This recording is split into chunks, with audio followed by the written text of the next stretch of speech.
out is actually big news today. Big news in China, where the hashtag Trump chickened out was trending on Chinese social media. Chickened out is language beneath the dignity of the Wall Street Journal editorial board, of course. So tonight, instead of saying chickened out, they wrote this. Another harsh reality is that China called Mr. Trump's bluff and seems to have won this round. Beijing has also warned countries not to do trade deals with the United States that exclude China or else. With even U.S. allies facing Mr. Trump's tariff assault, Beijing's threat has resonated in a way that it never previously did. U.S. diplomatic sway is ebbing. The question going forward is whether Mr. Trump is internalizing these economic and political lessons or merely pausing to fight his trade war another day. We doubt even Mr. Trump knows the answer, since so much of his decision-making is ad hoc. And so there's the Wall Street Journal saying Donald Trump doesn't know what he's doing. And in Wall Street Journal speak, yeah, they said he chickened out. They did. And so after trying to play the world's biggest tough guy by launching a trade war with China and the world, Donald Trump not only did not scare China a bit, but he is being humiliated in China as the world's biggest clown and the most economically incoherent American president China and the world have ever seen. Now, remember way back to last week when Donald Trump was promising that he would have a big, beautiful trade agreement with China very soon, like now or sooner. No one in China is calling the White House. No one.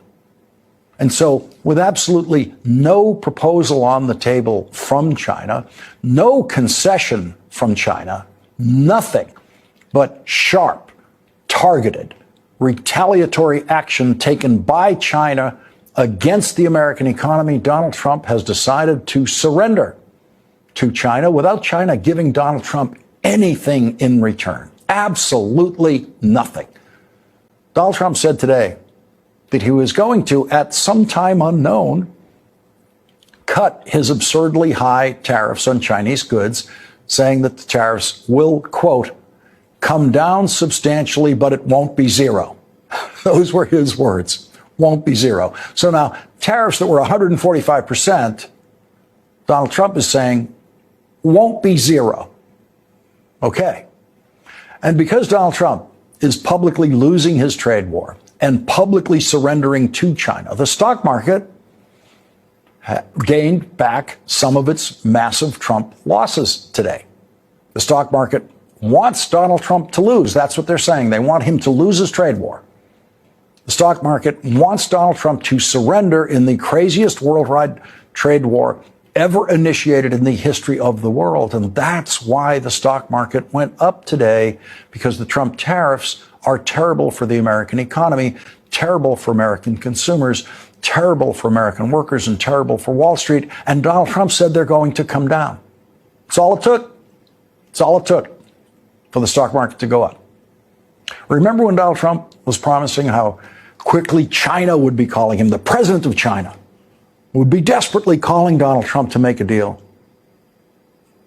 Here's what the Chinese government spokesperson said today, quote, claiming it wants to reach an agreement with China while constantly applying maximum pressure is not the right way to engage with China, and it simply won't work. China's position on the tariff war initiated by the United States is very clear. We do not want to fight, but we are not afraid to fight.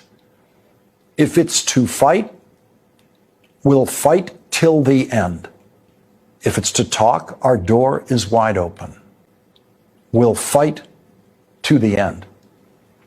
The rest of the countries of the world have absolutely no doubt which side of the Trump versus China trade war is willing to fight to the end and which side chickened out.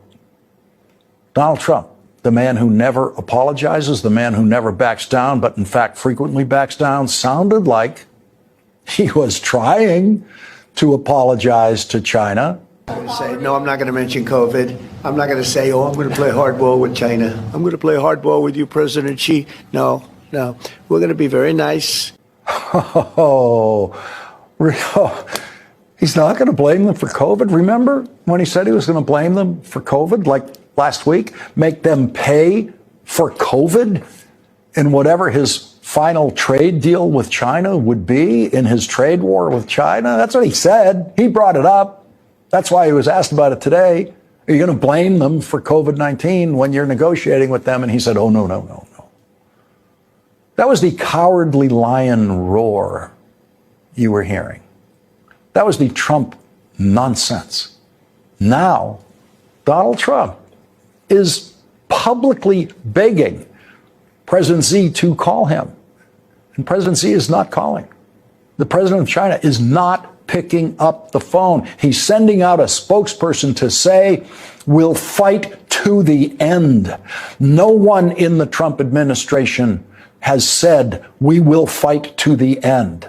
Donald Trump wouldn't dare say today, we will fight to the end. His Treasury Secretary didn't dare say, we'll fight to the end. His usually clownish Secretary of Commerce, Howard Lutnick, wouldn't dare say, we'll fight to the end, because they won't, because they've already lost.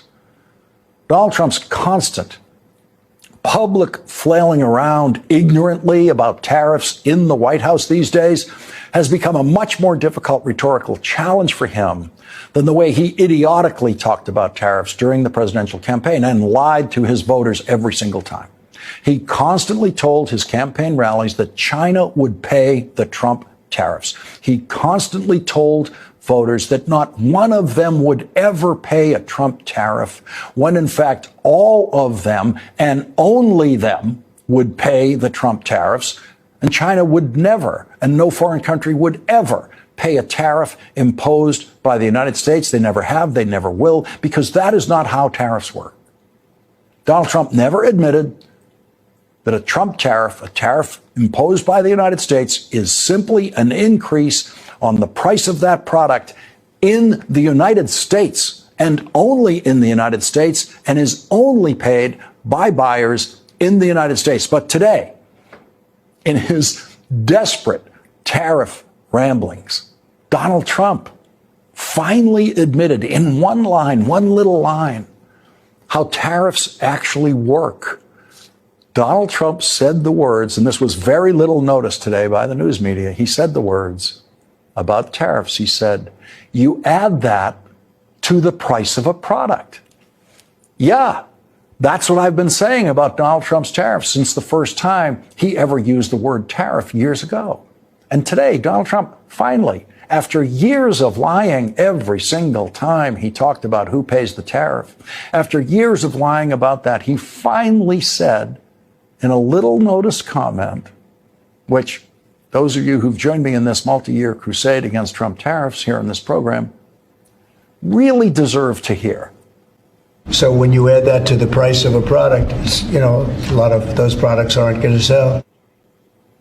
That's right, Tariff Man. When you add the tariff to the price of the product, which is exactly how it works, a lot of those products aren't going to sell. And the more products that don't sell, including American products that don't sell because they have components in them that have been tariffed, that is exactly how you get a recession, a really, really big recession. On Monday, Donald Trump met with the CEOs of the big retail stores, Walmart, Target, Home Depot, who told him that they could be 2 weeks away from empty shelves. And everyone in America walking into a Home Depot or a Target or a Walmart and seeing empty shelves would know exactly who to blame. They would blame the president, who is now polling disastrously on the economy and on his illegal and inane tariff war that he is decisively losing. A Reuters poll finds Donald Trump's approval rating on the economy is now 37%. 57% disapprove of how Donald Trump is managing or trying to manage inflation, which is to say increasing it. Polling shows 87% concerned about inflation, 86% worried about the cost of living, and 76% concerned about a recession. Donald Trump has said he couldn't care less if the price of cars goes up. He said, quote, "I couldn't care less if they raise prices." Spoken like a spoiled rich kid who grew up to be a rich Republican president riding in the back seat